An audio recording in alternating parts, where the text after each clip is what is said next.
Hola, buenas tardes. Buenas Buenas tardes. tardes. Alicia, ¿qué tal? Bien, encantado de conocerle o conocerte, como quiera que Sí, tuteadme, por favor, que soy joven todavía, ¿eh? de conocerte. Estábamos diciendo, pues, eso, pues, un poquito de ti, ¿no? Que un poquito de novela histórica, es del último libro que estábamos hablando y, en fin, deseando poder hablar contigo. Pues igualmente, pues muchas gracias por darme la oportunidad de salir en las pantallas de todo el mundo. Es un placer, Blas. Como con todos los escritores con los que hablamos, pues siempre decimos lo mismo. Es un placer muy grande para nosotros el poder contactar con vosotros y un ratillo de charla. De charla literaria y conocer un poco más, conocer la obra y darle un poco de promoción, no solo a vuestros libros, sino también a la literatura y a lo que es, por supuesto, el arte en sí, ¿no? Para mí es un arte. Bueno, Blas, de primera, bueno, nosotros hemos investigado un poquito sobre ti, pero nos gustaría que te presentases un poquillo, que nos contases eso, pues, lo que tú haces, es decir, para que vean que los escritores sois gente normal. Bueno, pues nada, yo soy Blas Malo y nací en el año 77, soy de la quinta del 77. Ocurrieron tres cosas importantes, como digo en mi web, ese año. Una fue que se publicó en castellano el Silmarillion de J.R.R. Tolkien. Otra, en el año 77 la NASA lanzó la Voyager, la sonda Voyager. Y la tercera es que nací yo. Yo actualmente me dedico como ingeniero en mi actividad laboral a estudiar obras en el extranjero y compagino mi actividad laboral con esta afición. No lo llamo trabajo porque no me duele escribir, que es escribir, ¿no? Y escribir novela histórica, que es lo que me apasiona. Llevo publicando desde el año 2010 y este año 2020, bueno, este año no, el año pasado, 2020, publiqué mi sexta novela histórica, El guardián de las palabras, con Edasa. Así que llevo seis novelas, no está mal, en 10 años. Y bueno, sigo escribiendo, tengo alguna más guardada en el cajón, pendiente de que llegue su momento. Inspiración no me falta, tengo ideas. Así que me siento afortunado, sinceramente, en tener la confianza de unos editores, en este caso con Edasa, en esta época tan difícil. Mi libro último salió en la época justo prepandemia, salió a estas alturas, el día 19 de febrero. Hoy es 19, hace justo un año que salió a la calle. Y luego vino la pandemia y lo arrasó todo, ¿no? Arrasó presentaciones, viajes, actividades de promoción. Bueno, la vida sigue. Sí. Y Blas, ¿cómo es eso que un ingeniero comienza a escribir? Bueno, no es que un ingeniero comience a escribir, digamos que más bien es un lector que sigue leyendo y llega un momento en que dice, me gustaría escribir como esta gente que tanto admiro que estoy leyendo. No es cuestión de ser un ingeniero, es cuestión de tener ese interés, ¿no?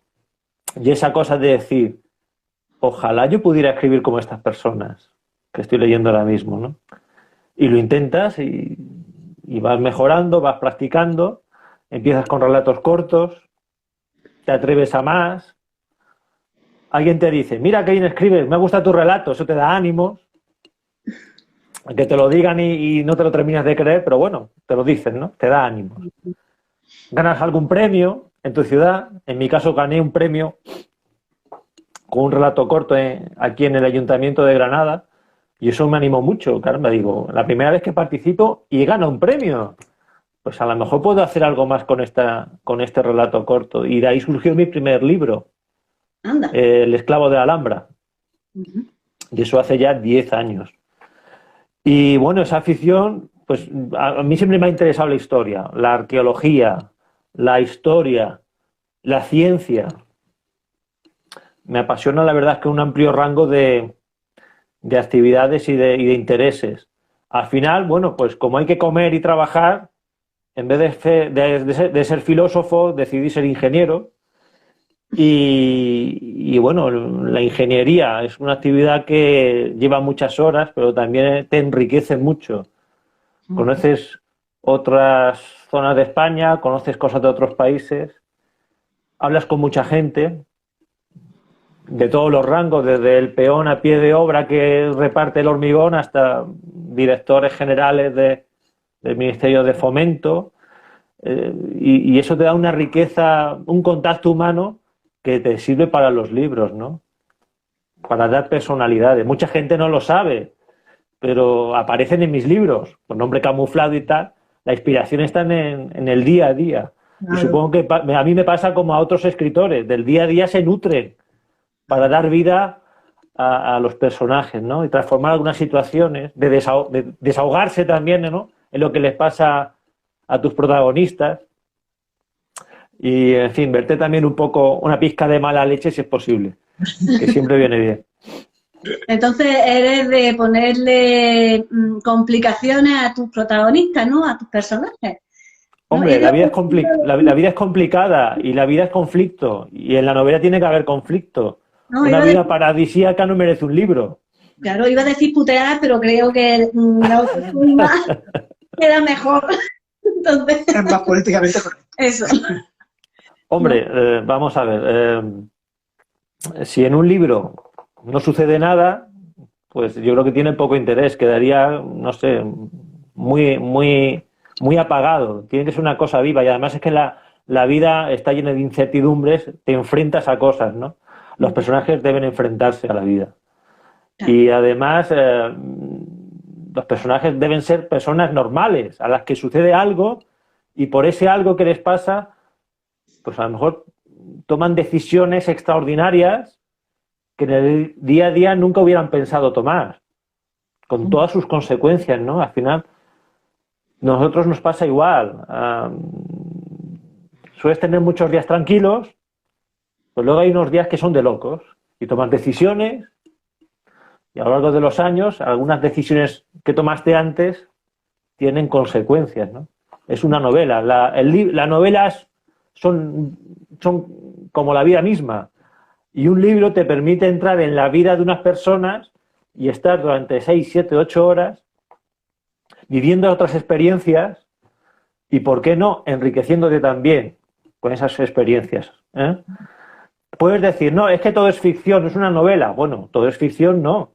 En una novela histórica, por lo menos en mis novelas históricas, tiene su parte de base documental, pero incluso la parte que es de pura ficción, que yo creo con mis personajes, como se alimentan de mis experiencias, también tienen un viso de realidad. O sea que al final yo entiendo que enriquecen. Todos los libros deben enriquecer de alguna forma al lector que los lee. Y eso es lo que yo intento. Pues sí, totalmente de acuerdo contigo. Y Brad, ¿tú cómo te organizas para escribir un libro? ¿Tú lo planificas? Bueno, está lo que se llama las dos divisiones básicas que siempre te dicen los manuales de escritura, el escritor de mapa y el escritor de brújula. Realmente es aburrido hacer siempre lo mismo. A mí me gusta partir de un esquema básico, un esquema pero muy básico. Sobre todo es tener la idea central, la idea que va a mover toda la novela, saber de dónde partes y a dónde quieres llegar. Eso es lo primero que debes tener claro, ¿eh? Y luego es lo que yo digo, rellenarlo de dentro. Pero lo de dentro no se rellena con cualquier cosa. Debes tener claro una serie de hitos o unos puntos importantes que tú quieres que suceda en la novela, ¿eh? Algo que te sirva de guía. Entonces, con estas 4 ideas básicas es como yo empiezo ya a organizarme mentalmente, a buscar documentación. Trucos de escritor. Yo, como ingeniero, hago muchos números. Yo uso mucho las hojas del Excel, ¿eh? El Excel y el Word, para mí, es mi vida. Entonces, el Excel me sirve también para organizarme mis novelas. Lo primero que preparo es un cronograma de los hechos históricos. Ya que yo escribo novela histórica, me gusta conocer, pues, qué pasó, ¿vale? Hago un cronograma de hechos históricos y luego, en paralelo a esos hechos históricos, creo mi parte de ficción. Mi parte de ficción, con mis personajes, sus motivaciones, y lo voy desglosando en el tiempo que va a transcurrir la novela. Año a año, mes a mes, y en los puntos, en los sitios importantes, día a día, incluso hora a hora. ¿Mm? Eso es importante, por ejemplo, en las batallas, ¿no? Y así me voy organizando con un primer esquema que a lo mejor es una hoja Excel sencilla, 50, 60 líneas muy básicas, muy básicas. A partir de ahí empiezo a desarrollar. El Veneciano, que fue mi quinta novela, que fue la primera que publiqué con Edasa, por ejemplo, ahí fui un escritor de mapa. Quise elaborar minuciosamente qué iba a pasar en la novela antes de redactar. Entonces empecé primero con un guión muy básico, de 4 o 5 hojas, y a fuerza de revisar y revisar, pues antes de empezar a escribir, en la tercera o cuarta revisión, acabé con un guión de 70 páginas, donde iba desglosando todos los capítulos, las partes, mezclando en el guión, mezclas en el guión tanto una descripción somera como algunos textos de diálogo que te sirven para ambientar tu cabeza en el pensamiento de los diferentes personajes, ¿no? Para tener claro qué dicen, y la forma que lo dicen es su personalidad también, ¿no? Y a partir de ahí empecé a redactar el libro, ¿no? Claro, así redactas muy rápido, escribes muy rápido, pero pierdes lo que yo llamo la sorpresa, ¿no? Porque ya te lo conoces todo. Claro. En otras novelas, por ejemplo, no voy tan detallado. Tengo un guión más básico y dejo hilos sueltos en un primer borrador que luego voy usando o no en función de cómo va desarrollándose la propia trama. El proceso de documentación no acaba nunca. Tú, cuanto vas escribiendo, sigues aprendiendo cosas de la época, sigues aprendiendo personajes, vas cogiendo allí y allá ideas que surgen, o de libros que lees, o de nuevos ensayos que aparecen, documentales que ves en la tele, podcasts de los que escuchas sobre el tema. Vas cogiendo ideas constantemente. Y tu borrador sigue creciendo, hasta que tienes una primera versión. Lo más importante es no dejar de escribir aunque encuentres una dificultad. ¿Por qué? Porque solo puedes corregir lo que tienes escrito. Claro. Entonces tienes que llegar a tener algo terminado, o medio que te convenza, antes de pasar a una revisión más profunda, a corregir incoherencias y a mejorar detalles. Lo importante es que no se detenga el flujo de creatividad ni de escritura. Hay que escribir todos los días. Vamos a ver, escribir no es solo teclear. Sí, Escribir es estar pensando, estar centrado en la historia, sobre todo. Estar centrado en la historia. Estar centrado en la historia, qué puede pasar a este personaje, qué puedo cambiar. Quito un capítulo, hago otro, lo rehago. Decidir si aprovechas algo que has escrito, que te ha gustado mucho, que a mí me ha pasado, haber escrito a lo mejor en una semana 20, 25 páginas y al cabo de una semana pensar, sí, me ha gustado lo que he escrito, pero es que no lo veo en el conjunto, y al final tienes que tacharlo, ¿no? Y volver a empezar. Lo importante es estar centrado en la historia. Estar centrado es estar pensando continuamente, estar inspirado, y una cosa que yo me encuentro es que estando centrado en la historia, curiosamente, el día a día te empieza a bombardear de señales y de pistas que te ayudan. sí, sí. A mí me ha pasado, o sea, de repente estás pensando, oye, ¿cómo imagino a este personaje que es el malo, digámoslo así, y vas por el autobús y ves un rostro o algo que te llama la atención y dices, ese va a ser el malo. Esa cara, esa fisonomía, esos ojos, esa mirada aviesa, no sé. Sí. Pues ese halo que te desprende, todos son pistas. Para un escritor que está en la historia, todos son pistas para mejorar su novela.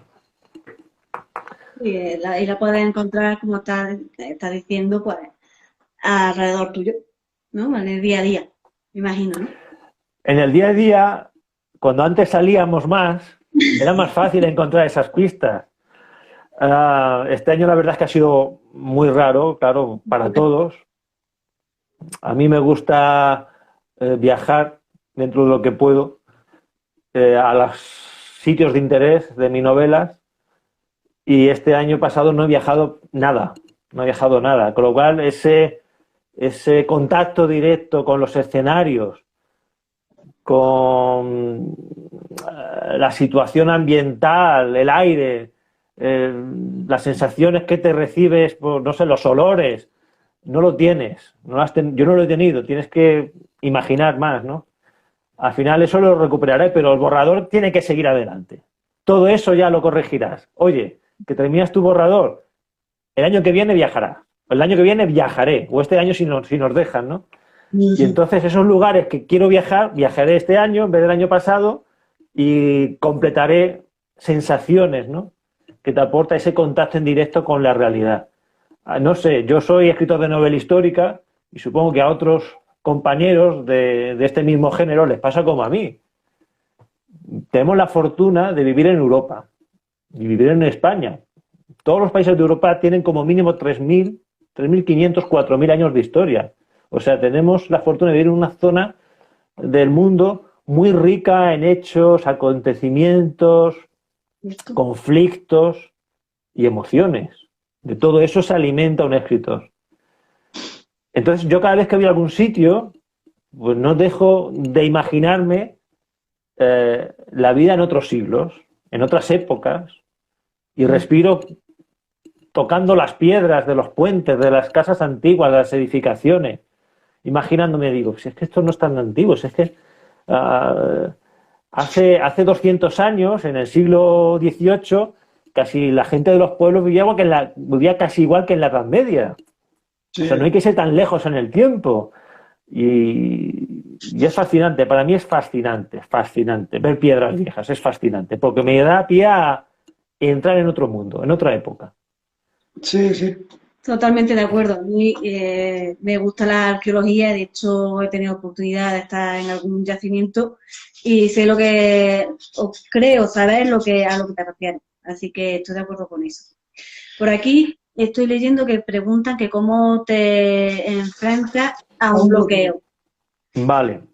Un bloqueo, la famosa tenida hoja en blanco o el muro a la hora de escribir, yo soy de la opinión del escritor David Morrell. David Morrell tiene un libro muy didáctico que se llama El escritor de éxito, que es, lo tengo aquí, es de mi cabecera. Es un libro en inglés, no está traducido al español. Ahí narra cómo escribe él. Este escritor es americano, es el autor de First Blood, el primer libro, el de Rambo, ¿vale? Y es un escritor muy sensato. Su libro para aprender a escribir es genial. Y lo dice claramente. Dice, el bloqueo se produce solamente por dos razones. O falla la historia o falla el escritor. ¿Qué significa que falla el escritor? Bueno, pues que el escritor no está centrado en la historia. Puede tener problemas a su alrededor, problemas familiares, problemas laborales. No está centrado en la historia. Con lo cual no le viene la inspiración. Uno tiene que estar centrado en la historia. Y si el escritor no falla, lo que falla es la trama, el argumento. Entonces hay que ser capaz de reconocer que a lo mejor el error está en lo que queremos escribir y sin conocerlo internamente no somos capaces de seguir porque sabemos que eso no es lo que debemos escribir. Que hay alguna incoherencia. Nosotros a lo mejor conscientemente no lo sabemos, pero inconscientemente somos capaces de percibirlo. Cuando eso sucede es que el escritor está en la historia. A mí me pasa, en las primeras novelas sobre todo, al escribir alguna escena, algún capítulo, notas que estás tensionando de alguna forma el carácter que le has asignado a los personajes. Como si el personaje te dijera, oye, que me estás obligando a hacer algo que no va conmigo, con mi personalidad, ¿no? Que sí, que a lo mejor desde el punto de vista frío del argumento dices, esto es un conflicto que enriquece, sí, pero que no quiero hacerlo. El personaje se te revela. Entonces eso significa que efectivamente debes revisar la historia. Estás metido en la novela y tus personajes te están hablando y te están diciendo, mira, esto no va conmigo, que yo no lo voy a hacer. Y no lo hacen, ¿eh? Al final tienes que reescribir. Entonces, al final, el bloqueo es una cuestión que se puede dirimir. Cuando yo, por ejemplo, me encuentro bloqueado, no es historia, o a lo mejor no es que falle yo, es que tengo que documentarme más. Yo cuando en algún momento me siento como, no es un bloqueo, sino que siento que hay algo que me falta, lo que hago es documentarme más. Dejo la historia un poco al lado, leo algo más sobre la época, sobre los personajes, y paso un tiempo más tranquilo, a lo mejor leyendo una novela de otra época. Por ejemplo, yo cuando escribo me gusta leer de una época diferente a la que estoy escribiendo. ¿Por qué? Porque me sirve. No voy a decir para no contaminarme, sino que me sirve para refrescarme, leyendo de otras épocas. Y entonces aparece de repente la chispa que dice, mira, pues esto lo puedo plantear así, y se rompe el bloqueo, puedes seguir escribiendo. ¿Eh? O sea que el bloqueo hay que verlo como un incentivo a mejorar y no como un trauma. No lo es, no pasa nada. Si tienes que dejar la novela 15 días, tú déjalo madurar, que tu cerebro sigue funcionando. Si estás en la historia, aunque tú no lo creas, tu cerebro sigue funcionando en la historia. Y te sorprenderás, como con cualquier cosa, surge la chispa que te permite continuar. Y hablando de chispas, ¿cuál es la chispa que te hace que escribas la novela del Guardián de las Palabras? La chispa sobre todo es el personaje central, don Juan Manuel. Es un personaje polifacético y principal en lo que es la historia de toda España, no solo del Reino de Castilla, sino de toda España en el siglo XIV. Reino de Castilla, Reino de Aragón, Reino de Navarra. Es un personaje que los hemos estudiado todo el mundo como el autor del Conde Lucanor, en nuestra época de bachillerato, cuando se llamaba así. Sí, ahora se llamará de otra forma. Pero bueno, dice, pues otra persona más del siglo XIV, no sabemos quién es. Y sin embargo es fundamental. En el siglo XIV en España hay dos personajes importantes para mí, solo dos, que mueven todo el siglo y cuyas consecuencias de hechos avanzan en el siglo XIV, siglo XV y siglo XVI. Una es Pedro I el Cruel, y a su sombra, pero a la par, don Juan Manuel. Y además resulta que don Juan Manuel, como era un escritor, era uno de los pocos escritores, bueno, era noble, tenía tiempo para dedicarse a esas cosas, aunque estaba todo el día haciendo intrigas y peleando y reclamando sus derechos de sangre y de nobleza, pues escribía, y escribió mucho. Y tenemos la fortuna de que se han conservado hasta principios del siglo XX muchas cartas manuscritas que escribía constantemente desde su propia cancillería en Peñafiel a los reyes de Castilla, a los reyes de Portugal y a los reyes de Aragón. Estaban emparentados con los tres reinos. Entonces, a través de sus cartas, de análisis de sus 16 libros que publicó, se deja entrever una personalidad fuerte, compleja, contradictoria y llena de conflictos. Pues ese es el personaje que ha movido mi última novela. ¿Y cómo es la novela? ¿De qué trata? Hombre, la novela no puedo contar demasiado porque a lo mejor alguien quiere leerla, no la voy a destripar. Pero sí digamos que hay dos personajes. Don Juan Manuel, digamos, que sería la parte de novela histórica, no sería la parte de histórica, ¿vale? Es el hilo histórico sobre el que se asienta la novela. Pero hay otro personaje, que en este caso es un personaje ficticio, pero ficticio porque no conocemos el nombre, porque es un personaje probable. Lo digo en la parte final de la novela, cómo se me ocurrió la idea de la novela.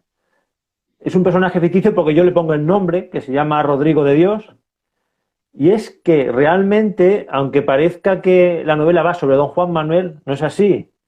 Va sobre la vida de don Juan Manuel vista por Rodrigo de Dios. Sí. Este personaje que yo creo. ¿Vale? Y ese personaje es la parte de novela, de ficción. Luego ahora tenemos novela, que es Rodrigo, y histórica, que es Don Juan Manuel. Sí. Y está uno a la sombra de otro, se odian, se admiran, se desprecian, se pelean. Y creo que ese conflicto es el que mueve todo, ¿eh? Pues No sé mira, qué puedo decir, es que si digo más cosas interesantes, lo mismo la destripo. si no nos puedes contar nada más, no lo cuentes. Después nos Ya, enseña que- la portada. Que lo lean, que lo lean. Mira, la portada la tengo aquí, ya que me la preguntas, mira, aquí está. No sé Ah. si se ve al derecho o se ve al revés, la verdad es que no sé cómo sale en Instagram, pero ahí está, el guardián de las palabras, Se ve Don bien, Juan se ve bien. Manuel, Sí. Blas Malo. Pues mira, aquí un compañero nos pregunta que cómo te documentas para escribir este libro. Bueno, sobre todo intento buscar información propia de la época. ¿Qué significa eso? Busco cartas, busco legajos. Ahora que tenemos la oportunidad con la digitalización global que hace Google y otras universidades y las bibliotecas nacionales, pues es mucho más fácil documentarse que hace, digamos, 20, 25 años para escribir una novela. Antes había que acceder, si uno quería acceder a fuentes documentales, pues a las bibliotecas nacionales con permisos o a las universidades solicitando acceder a sus fondos bibliográficos ahí cerrados con 3 candados y 4 llaves. Y ahora el acceso digital pues te permite acceder a legajos de hace 5, 6, 7 siglos sin ningún problema. Entonces esa gran posibilidad hay que aprovecharla. Yo la aprovecho para buscar documentación, buscar interpretaciones, buscar mapas. El acceso digital es muy importante. Luego están las librerías. Afortunadamente hay muchas librerías de viejo y de segunda mano. Pues para mí es la segunda gran fuente de búsqueda de información. Muchas veces estás buscando algún libro o algo más antiguo y no lo encuentras por ningún sitio porque se descatalogan, ¿no? Los libros, Sí, lamentablemente, muchos de ellos nacen y mueren, ¿no? Y ahí están las librerías de segunda mano o de viejo, donde puedes indagar y encuentras joyas auténticas, ¿eh? De personajes. Esas son mis fuentes documentales. Luego está, ahora mismo, ahora viajo menos, pero antes viajaba mucho por temas de trabajo y en mis trayectos de 3, 4, 5 horas en coche, aprovechaba para escuchar podcast, ¿vale? Me ponía mis podcasts específicos sobre lo que estuviera ahora mismo investigando y parece que no, pero vas conduciendo, vas tranquilo, escuchando 3 o 4 horas de alguien que ha dado una conferencia y la ha grabado. Tienes ahí un montón de información disponible y la puedes asimilar haciendo otras cosas, con lo cual no te interfiere para nada, vas enriqueciendo todo, ¿no? Vas tomando luego notas. A mí me gusta tener una libreta, mira, tengo aquí una libreta, la voy a enseñar, a ver dónde está, no, la tengo en otro sitio, que es en papel, un boli, un papel, y voy tomando notas de todo lo que me parece, absolutamente todo. La voy ordenando, le voy poniendo un número del 1, 2, 3, 4, 5, 6, 50 notas, 60 notas. ¿Para qué me sirve eso? Para que si en algún momento pierdo un poco el hilo o me distraen, bueno, pues temas familiares o temas laborales, luego retomar la inercia creativa se facilita si vuelves a leer de repente esas 60 o 70 notas que, digamos, te ponen a tono con la época. sí, sí. Qué bueno. Y además está ahí, o sea, lo tienes ahí. Como lo tengo escrito, pues me causa realmente placer leerlo. Una vez se acaba harto del ordenador. Yo todo el día estoy enchufado en el trabajo en el ordenador. Este último año, con las videoconferencias, oye, sí, no hay que viajar, pero estás todo el día conectado. Al final uno acaba harto de tecnología y recurro al papel. Yo, por ejemplo, me gusta leer en papel, para tener placer. Pero para documentarme no me importa leer en digital. Sí, sí. Ahora me gusta tomar muchas notas en papel y la única forma de que no se pierdan los papeles es por lo menos tener un cuaderno con sus anillas y su muelle, no se pierden los papeles. Así que así lo voy haciendo. Hay que buscar todos los ratos y sobre todo es importante, el tiempo es finito, hay que aprovecharlo. Cuando yo estoy centrado en mi historia, intento saturarme de la época, del momento y de sus personajes. Escuchando por la noche los audios, viendo documentales cuando tengo un rato, durante el día, leyendo, en fin, hay que saturarse para sentirse inmerso en la época y poder ponerte en el lugar de tus personajes, ¿no? Creo que es fundamental. Sí. ¿Y cuál es el personaje que más te ha costado plasmar o crear? Bueno, al final uno toma cariño a personajes, ¿no? Porque pone a veces mucho de sí mismo. Los personajes que más te cuestan crear son aquellos personajes históricos en los que apenas hay nada. Porque tienes que tomar decisiones. Dice, bueno, sabemos que este personaje existió. Por ejemplo, en mi segunda novela, El mar en llamas, hago un viaje al Imperio Bizantino, que es otra afición mía fascinante, me encanta el Imperio Bizantino. Es la gran época desconocida en gran parte de Europa, no se tiene en cuenta para la literatura, y estamos hablando de un imperio que sobrevivió más de 1000 años a la caída del Imperio de Occidente, ¿no? Romano. Y tiene de todo, tiene de todo. Está por descubrir para el grueso de los lectores. Bueno, ya no sé, he leído la pregunta, me pongo al Imperio Bizantino y me pierdo. Repíteme. Sí, que ¿cuál personaje te ha costado? Ah, personajes, sí, el mar en llamas, el mar en llamas. Pues hay un personaje que es Calínico. Calínico entra un poco en las tinieblas de lo fabuloso de la leyenda, porque no se sabe exactamente quién es. Calínico se dice que fue el creador del famoso fuego griego. En el siglo VII, en el año 638. Pero apenas hay noticias sobre él. El famoso fuego griego era un arma del Imperio Bizantino que no ha podido ser reproducida hasta fecha de hoy porque el secreto de su fórmula se perdió con el asalto de la Cuarta Cruzada a Constantinopla en 1204. Se supone que había una familia que eran los Lambris que custodiaban ese secreto de padre a hijo y eran celosamente protegidos por todos los emperadores y en fin, vivían en el secreto, ¿no? Lambris en griego significa brillante y está en relación con el fuego griego. Bueno, pues Calínico entra en las brumas de la leyenda. Hay muy poca documentación, se le nombra escasamente en 2 crónicas, una bizantina de siglos posteriores y una crónica que es casi coetánea de época árabe, ¿vale? Pues tienes que decidir. En esos casos dices, bueno, ¿cómo va a ser este personaje? No tienes pie para decir cuáles son sus motivaciones. Tienes que crearlas. ¿Cuál va a ser su forma de ser? ¿Es ambicioso? ¿Es egoísta? Tienes que tomar decisiones, ¿no? Que hacen que sea más difícil, pero luego por otra parte también te da más libertad. Dice, bueno, sé que existe y como si existe tan poco, da igual realmente la orientación que le dé al personaje porque nadie puede rebatirte absolutamente nada. Que a lo mejor es el terror, bueno, el temor que algunas veces puedes tener, ¿no? De que surja de repente el especialista y diga, tú, pecador, ¿qué has hecho con este personaje? No es así. Pero bueno, al final uno asume que esto es novela histórica. Oye, si yo quiero que este personaje actúe de esta forma porque me conviene, santas palabras, ya está. No lo leas, mi novela, es ficción. ¿Qué quieres que te diga? Pero que sí es complicado, es complicado. Luego hay personajes que a lo mejor entran en contradicción con lo que tú eres normalmente o tu forma de pensar moral o actuar y te cuesta, ¿no? Te cuesta involucrarte en su mentalidad. Directamente yo con algunos personajes he desistido. A lo mejor he pensado meterlos, pero luego después de leer su historia existente que hay, he desistido porque digo que no quiero pensar en estos personajes. No quiero comprender sus motivaciones. Porque comprender las motivaciones de alguien es de alguna forma aceptar su forma de actuar. Bueno, son decisiones.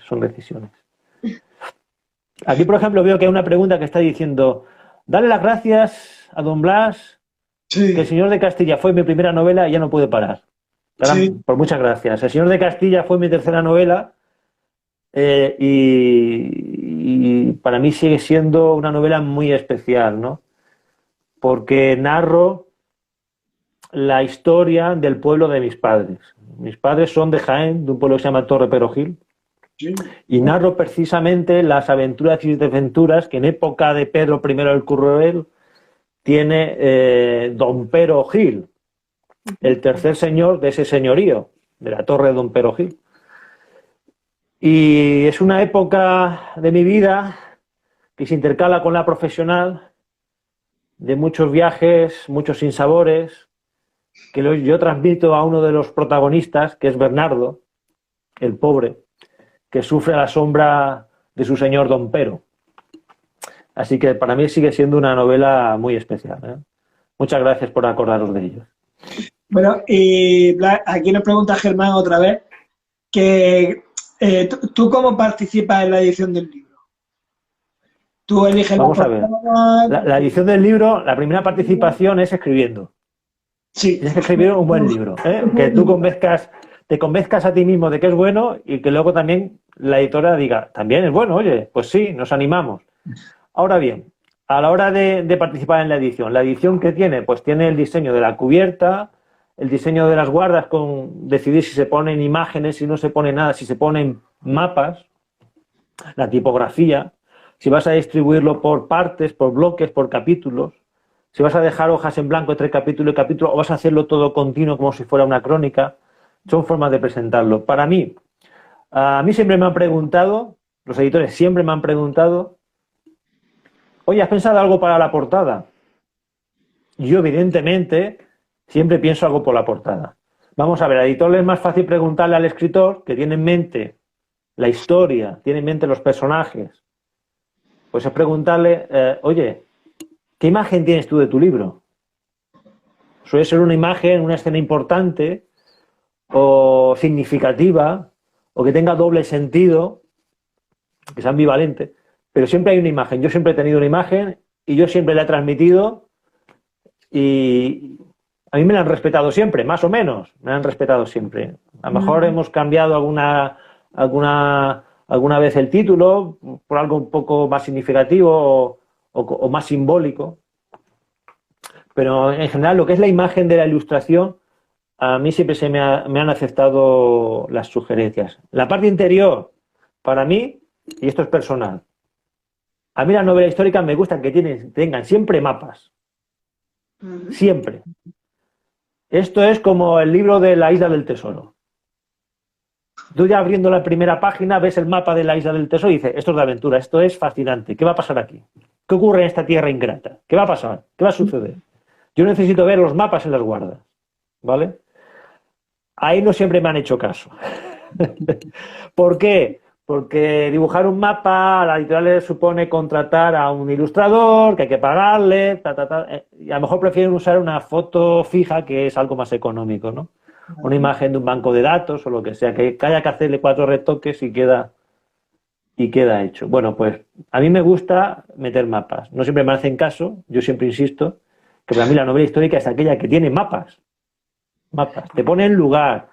El propio diseño del mapa te pone en ambientación. Te abre el apetito, ¿no? Dice, vale, esto va de aquí, pero ya viendo la forma en que ha dibujado los escudos o los adornos, me da pie a pensar que estoy ya en otra época. Te pone en tono, ¿no? Para leer la novela. Luego, la tipografía, el tipo de letra, generalmente no la escoges tú. Como eso va dentro de un catálogo, hay que armonizar la tipografía de la novela con las del resto del catálogo. Eso cada editorial tiene ya su selección preparada y van todas iguales, básicamente. Hay extras que tú puedes proponer y a veces lo aceptan, ¿no? Los editores. ¿Los extras cuáles son? Pues, por ejemplo, poner una nota de autor al final, un epílogo al principio, un epílogo al final y un prólogo al principio, un poema al principio, la dedicatoria, alguna frase que también en la época o que sirva de presentación, como una galletita, una cookie, ¿no? Toma, sigue leyendo. Un apéndice al final sobre tema histórico, no la nota del autor, que explica cosas. A mí me gusta explicar qué partes historia y qué parte es ficción, ¿vale? A veces me dicen, no, es que no sé separar. Digo, pues si no sabes separar leyendo mi novela qué parte es cada cual, entonces mi trabajo está bien hecho. Por eso pongo la nota final, ¿no? A veces también pongo un vocabulario. Por ejemplo, en la novela del Mámara en llamas hay un vocabulario. En la primera novela, El esclavo de la Alhambra, hay bastantes términos árabes. Pues también puse una pequeña descripción de qué era, un glosario de qué era cada cosa, ¿no? En fin, son cosas que terminan de adornar la novela y que al final, bueno, pues la verdad es que te lo acepten o no depende de la situación del editor en ese momento, del buen humor que tenga o qué quiera mostrar, ¿no? Porque al final, vamos a ver, la editorial es un negocio, los libros cuestan dinero hacerlo. Entonces, todo lo que sean extras fuera de la historia es más dinero. Y si es más dinero, al final el libro cuesta más. Y si el libro cuesta más, pues a lo mejor la realidad es la que es. Que un libro cueste 2 euros más o 2 euros menos que otro hace que el lector compre el otro en vez del tuyo. Sí. Así que, bueno, pues es un poco encontrar el equilibrio. Y una vez que está el equilibrio encontrado, pues rogar a Dios y que haya suerte. Que guste tu libro. Pues, Mira, Blas, al principio había alguien que preguntaba acerca de la lectura, ¿no? Que si leía otro tipo de género aparte del histórico. ¿Cuáles son? Sí, me gusta leer otras cosas. Vamos a ver, a mí me gusta leer como libros. Me gusta leer últimamente ensayo. Siempre he leído muchas cosas de ensayo, pero claro, los ensayos que leo generalmente están versados con la historia, ¿no? Me gustan muchas cosas, me gusta mucho la ciencia. Soy un apasionado de los avances científicos y sobre todo de los descubrimientos arqueológicos. Curiosamente, pues porque es emocionante y también pues porque le saco nuevos datos que pueden aportarse a las novelas, ¿no? Continuamente surgen noticias arqueológicas. Ahora, por ejemplo, la última, en Sevilla han redescubierto unos baños árabes del siglo XI junto a la catedral, ¿vale? Pues eso, por ejemplo, yo en mi novela Signos de Castilla, pues no lo narro. A lo mejor si hubiera conocido hace 8 años hubiera salido algo, una notilla, ¿no? sí. Pues hay que estar al tanto de los avances arqueológicos. Hay reinterpretaciones de cosas. Y es siempre saciar tu curiosidad. Me gusta mucho sobre la ciencia y los avances científicos, sobre la astronomía. Me encanta, me encanta. Porque encuentro mucho paralelismo entre el descubrimiento de época antigua, de otros mundos, otros reinos, con los avances de la tecnología aeroespacial ahora mismo, ¿no? Ayer mismo el Perseverance tocó tierra en Marte. Sí. Y es como Colón descubriendo lo que llamaban las Indias, que no eran las Indias, es llegar a otro planeta, es llegar a otro sitio. Y yo creo que me gusta la novela histórica, por ejemplo, ambientada en la Edad Media, porque para mí, en esa época, el mundo todavía era desconocido. Y cualquier cosa era estar abierto a la sorpresa de encontrarte otras gentes, otras culturas, otras civilizaciones, la sorpresa. Ahora vivimos en un mundo digital global donde todo el mundo estamos saturados de información, de cualquier cosa que queramos saber, encontramos de todo. Estamos tan saturados que ya prácticamente no encontramos nada y ya surge la famosa duda de si lo que encontramos es cierto, es mentira, está manipulado. Claro. Pero se ha perdido la sorpresa. Para mí el siglo XX, ahora mismo actual, el siglo XXI, tiene muchas ventajas, pero una de las desventajas es que hemos perdido la capacidad de sorpresa. Antes, por ejemplo, hace 100 años, Emilio Salgari describía un tigre, describía un tigre en la India y describía el tigre. Bueno, una página describiendo el tigre, un tigre muy feroz, con Sandokan. No hace falta ahora, todo el mundo sabe lo que es un tigre, sabe cómo es el tigre, lo ha visto 200.000 veces en las películas. O un viaje a Nueva York. Nueva York hace 100 años se describía pues con páginas y páginas de descripción. Ahora todo el mundo sabe cómo es Nueva York. Estoy en Nueva York, punto. No tengo que describir nada. Todo el mundo ya se imagina cómo es los rascacielos, el skyline. En fin, para mí la Edad Media es redescubrir el mundo con ojos de sorpresa. Y eso es lo que intento transmitir. se me ha ido el santo al cielo hablando de las sorpresas. Pero que sí, que es muy importante intentar leer otras cosas. La ciencia ficción me encanta. Me encanta. Me encanta y me encanta porque es una proyección al futuro, que es como redescubrirnos a nosotros dentro de 30 o 40 años. Tengo de juventud como escritores icónicos a Arthur C. Clarke y a Isaac Asimov, sobre todo Isaac Asimov. Para mí es un ejemplo de escritor polifacético. No solo escribió ciencia ficción, sino que hizo mucha divulgación histórica con todos sus libros que escribió. Y ¿qué más? Pues J.R.R. Tolkien, sin dudarlo. Un gran libro que me marcó siendo muy joven. Y como dice otro escritor, Teo Palacios, Tolkien no escribió ciencia ficción, sino que escribió novela histórica de un mundo inventado, que no es lo mismo. Claro. Y es que además yo a la obra de Tolkien le encuentro también mucho paralelismo con el Imperio bizantino, la decadencia del Imperio romano, ¿no? Sí. Con lo cual uno muchas cosas, empiezas a encontrar conexiones y es súper interesante. Ahora, por ejemplo, ¿qué estoy leyendo? Si me preguntas, ¿qué estoy leyendo ahora? Bueno, pues como trabajo de ingeniero, la verdad es que no tengo mucho tiempo libre, hay que dedicarle tiempo a la familia, sigues escribiendo otras cosas, te estás documentando y al final uno llega a la conclusión, leyendo pues por las redes y noticias de otros compañeros, de otros colegas, que hay mucho que leer y mucho que disfrutar y que independientemente de lo mucho o poco que se lea, siempre vas a encontrar con que tienes lagunas. Entonces intento ahora mismo y poco a poco voy saltando de cosas más contemporáneas a cosas más clásicas para intentar subsanar esas lagunas. Ahora mismo estoy leyendo una obra de Gore Vidal, Juliano el Apóstata, ¿vale? Hace unas semanas terminé de leer Lo que el viento se llevó, de Margaret Mitchell, que por cierto es un novelón. Es un novelón. A Margaret Mitchell le preguntaron si Lo que el viento se llevó era novela histórica y ella respondió, dice, yo no he escrito una novela histórica. He escrito lo que a unas personas le pasa, lo que sucede durante la guerra de secesión, que no es lo mismo. Y es una respuesta muy buena y muy de aplicación. Vamos a ver, escribir novela histórica no es solo coger la base documental, no es ficcionar los documentos de las crónicas antiguas. Hay que darle al lector algo diferente y algo nuevo que tú te inventes, porque para leer lo mismo tienen los ensayos y demás. Tienes que darle algo diferente. Lo importante es la ficción, lo otro es la base documental, pero lo importante es la ficción, porque la ficción es donde tú vas a sorprender ofreciendo algo diferente a los lectores. Sí, sí. Así que ahora mismo estoy con Juliano, el Apóstata.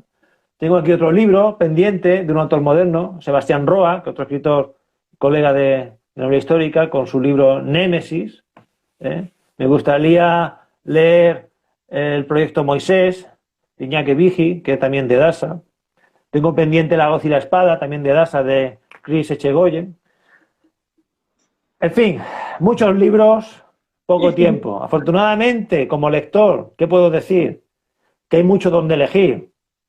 Lamentablemente el tiempo es finito. Así que bueno, poco a poco. Poco a poco. Bueno, perdona las interrupciones de vez en cuando de Chuchillo, que va saltando por todos lados. Pero bueno, estaba hablando antes de las sorpresas, que es lo que yo te estaba diciendo. La pregunta era que si te gustaba a ti sorprender a tus lectores. Eso. Al lector hay que sorprenderlo, pero vamos a ver, la sorpresa del lector. O algún giro así especial, eso. Los giros tienen que estar, ¿vale? Concreto. Porque además, como escritor de ficción, que es una novela, una ficción, tú puedes interpretar una crónica escrita hace 4 siglos a tu manera. Me refiero, una cosa a lo que está escrito. Uh-huh. Pero Sí. tu papel de escritor es pensar, ¿lo que quedó escrito es lo que realmente sucedió? ¿Me lo Claro, creo tal cual? ¿O lo claro. puedo reinterpretar? Hay que sorprender, indudablemente, hay que sorprender al lector. Un lector que no se sorprende es un lector que se aburre. Claro. Entonces hay que darle sorpresas, hay que darle sorpresas. Eso es indudable, vamos, pero no solamente en el género de novela histórica, en cualquier género de libro, ¿no? Yo creo que hay que conseguir que el lector se sienta impelido a querer conocer más de qué pasa en los personajes. Es como en las relaciones, tiene que haber alguna sorpresa positiva, entiendo, ¿no? Si no es aburrido, una cosa aburrida, guardas el libro en un cajón y coges otro, porque es lo que pasa, hay mucho donde leer. Claro. Y con otros compañeros, con otros lectores, pues les pasa igual. Nos vamos haciendo mayores, vamos, el tiempo pasa, no por mí, yo me mantengo joven, por otros, pero el tiempo pasa y cada vez uno tiende a apreciar el tiempo bien aprovechado. Un tiempo bien aprovechado es que cuando lees un libro, eh, estés disfrutando del libro. Si no estás disfrutando del libro, chico, cierra el libro y coge otro. No tiene por qué ser el libro malo, es que a lo mejor ese libro no es para ti. Ahí está. Hay libros que requieren, y es así, cierto bagaje para poder disfrutarlos, ¿eh? O ciertos momentos para poder disfrutarlos. Bueno, pues hay muchos. Hay que elegir, lo que hay que hacer es elegir para aprovechar bien el tiempo y disfrutar. Bran, mira, estuvimos hablando con Luis Zueco, que es otro escritor de novela histórica, y nos comentó que él el título lo tiene desde el principio. ¿Tú también? No, yo siempre le pongo un título provisional. ¿Por qué?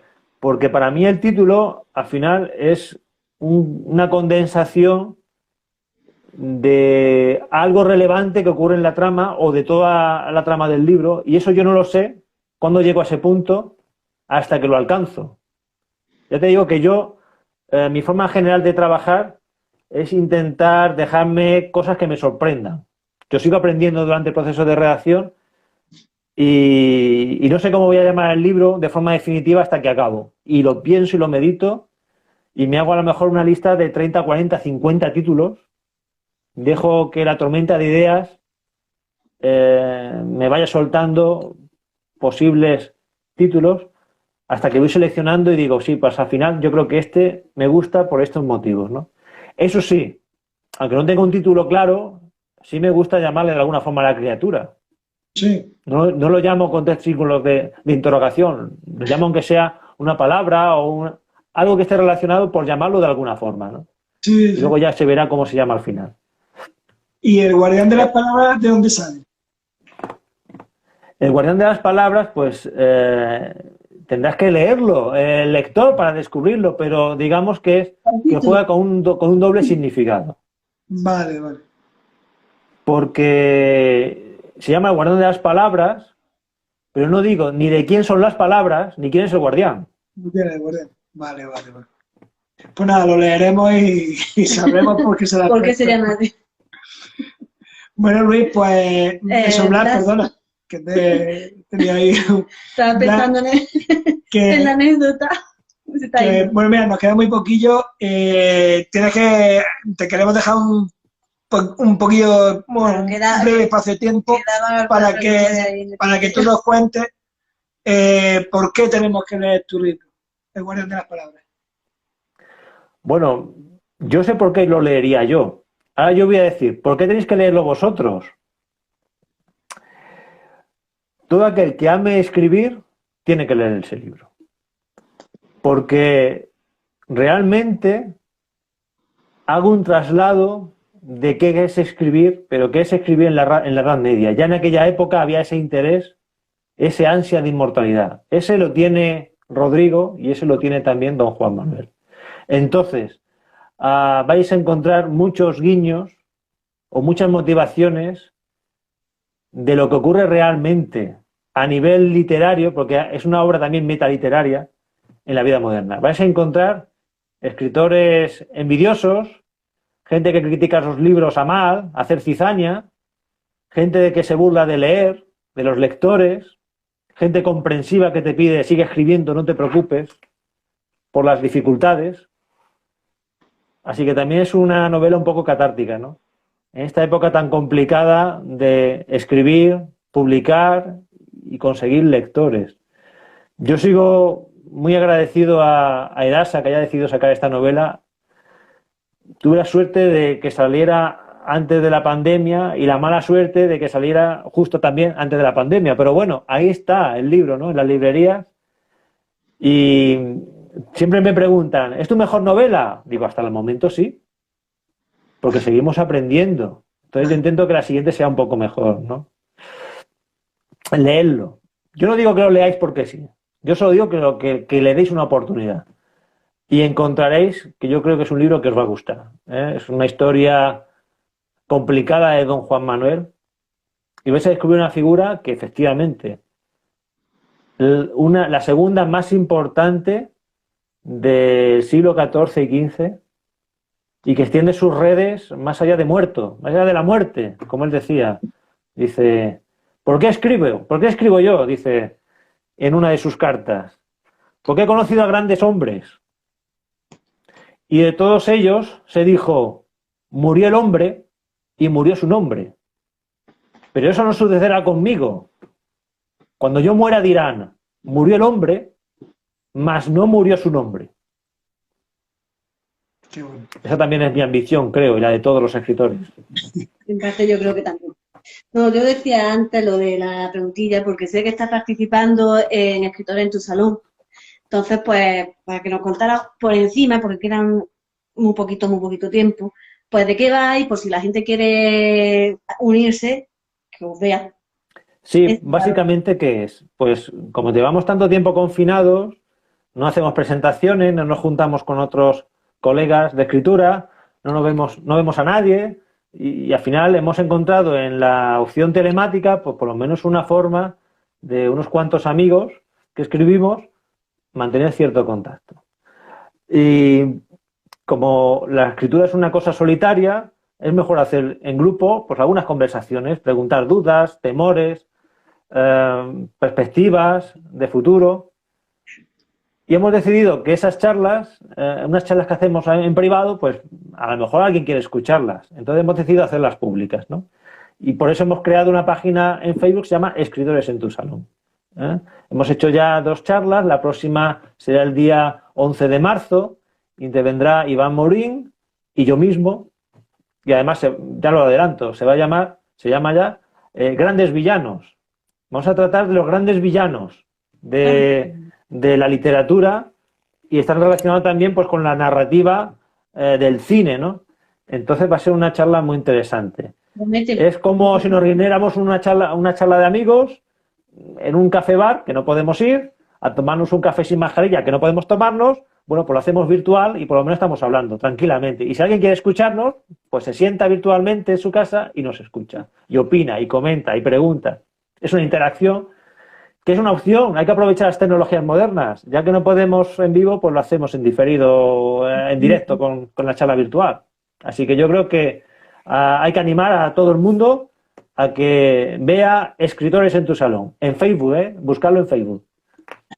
Por eso quería preguntarte y por eso quería que habláramos, aunque sea brevemente. Es un placer tenerte por aquí y escucharte. Pues nada, Pues muchas gracias. Muchísimas gracias por este ratillo. Que tenemos que quedar otro día porque se han quedado muchas cosas en el tintero.